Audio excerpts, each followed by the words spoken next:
Responsibility and fault often occur together in our life. You spilled milk on your assignment, it gets ruined.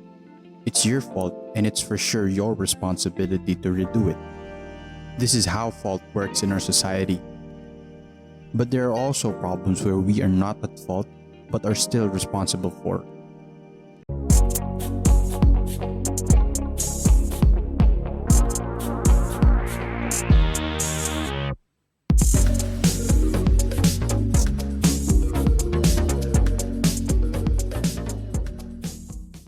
Growing up, I didn't have a father, and my mother was always away for work. At 8 years old, coming home from school in the afternoon and waiting for my mom to arrive late into the night, I felt lonely and alone at times. It may not be my fault, my situation was like that, but it was my responsibility to not feel alone and lonely anymore. So, I went outside and made friends in our neighborhood.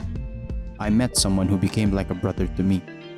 The waiting and sitting around wasn't as agonizing anymore. Although my mother did the best she could, there was still a longing for something. A father that never got filled.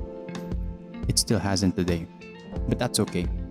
It may not be my fault for not having a father present during my childhood, but it is now my responsibility to find meaning and satisfaction in something else. It is also my responsibility to not do what my dad never did for me when I have children of my own. We all play with the cards that were dealt. We can either choose to not solve our problems, be powerless and miserable, or we can choose to take ownership of our lives, be powerful and begin to be satisfied. Thus admitting that the problems that life throws at us is ours and our responsibility to solve. Sure, it's easy to take responsibility for your life if it is to be independent when you're an only child raised by a single mom, or if you're a father that should spend more time with his kids instead of playing too much video games. But what about life and death situations? What then should be our response to a situation that is so extreme that it scars us for life? Just a trigger warning, the following videos may not be suitable for all audiences. Viewer discretion is advised. In a place where you are stripped off your name and title, where you are just a number in a crowd, a place where you get sent to gas chambers and crematoriums because you are feeble or too sick to do hard labor, a place where your only thoughts are to keep yourself alive for the family waiting for you at home. The horrors of the Nazi concentration camps are well documented and described in detail. In fact, you can do a Google search of it and you'll find story after story of the horrific events that took place there. There was a man sent in various of these concentration camps who faced the possibility of death every single day of his time there. He emerged scarred for life, but did something about it. After being rescued out of the camps, he continued his work in neurology, psychology, and philosophy.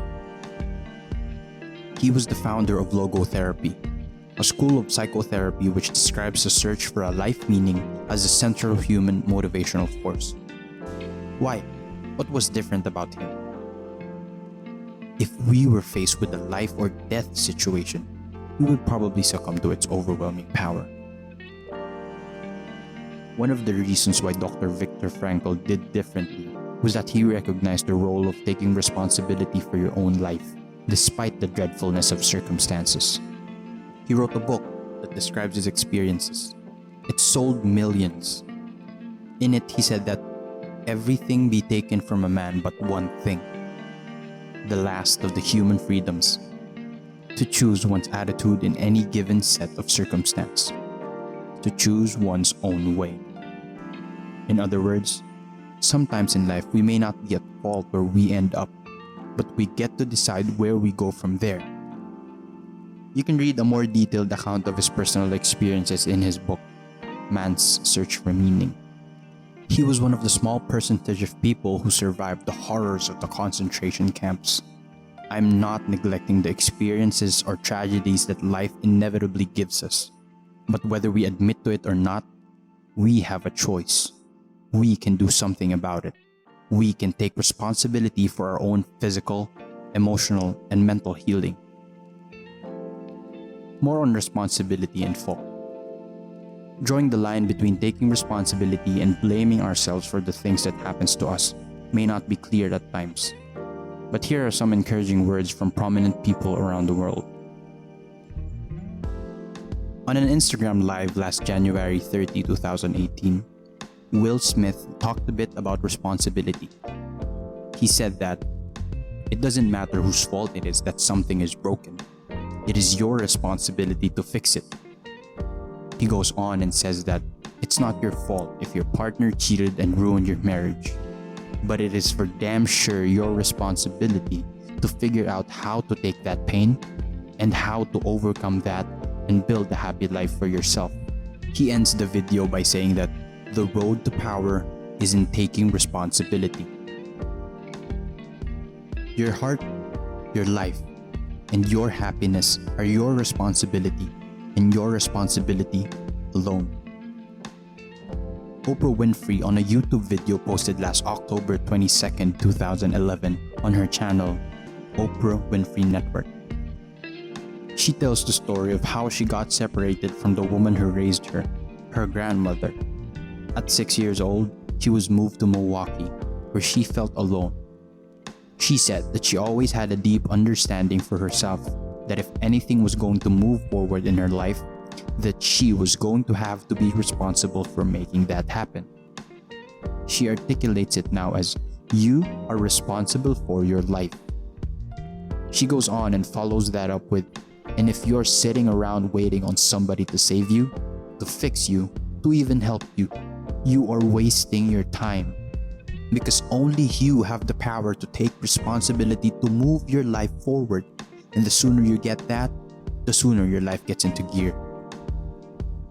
During Jordan Peterson's lecture on Maps of Meaning in 2017, Patterns of Symbolic Representation, he said that one of the things that we can do for young people is to talk to them about responsibility.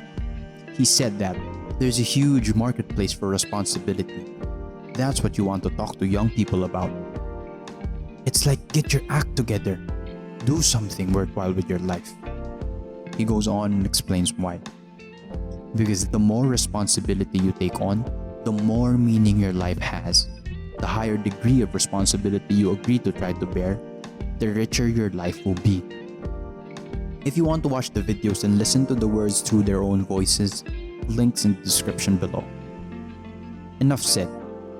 I hope this video gave you an idea about the difference between responsibility and fault. Hopefully, it encouraged you to treat responsibility more seriously. Till the next video.